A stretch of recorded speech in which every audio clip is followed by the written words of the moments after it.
Election day in America, and voters are headed to the polls around the country. Two governors are running for re-election in closely watched races in Kentucky and Mississippi.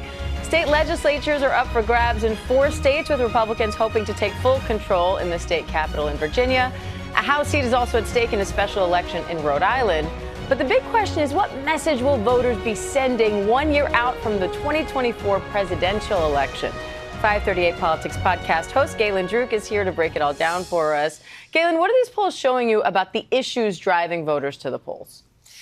Yeah, so from polling that we've done recently at ABC News and Ipsos, we know that the number one issue for Americans is inflation and the economy, and that's not much changed. And that's not really a good thing for Joe Biden and the Democrats at this point. We see that Joe Biden is underwater on the issue of the economy, and that voters tell ABC News that they trust Republicans more on the issue.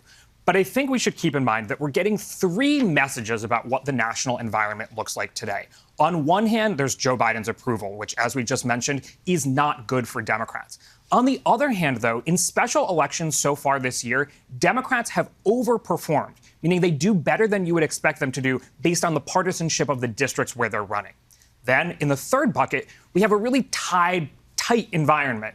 Looking at polls this far out, 1 year out from the 2024 election between Biden and, potential Republican nominee Trump, it's super close. So I'm really looking tonight, where are these elections going to fall? Is it going to be advantage Republicans, like the first data set suggests? Advantage Democrats, like the second data set suggests? Or just a super close national environment?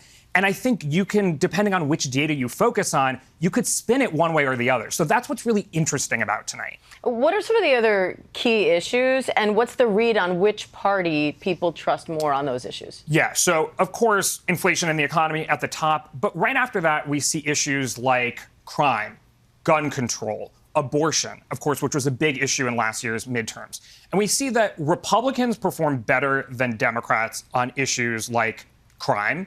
But we see that Democrats perform better on issues like education, gun control, and abortion. And so it's really a question of, in these elections that we're going to see across the country, which issues are the politicians themselves able to make more salient for voters? And then they might be able to win accordingly. So, for example, in Ohio, we're going to see a referendum on abortion.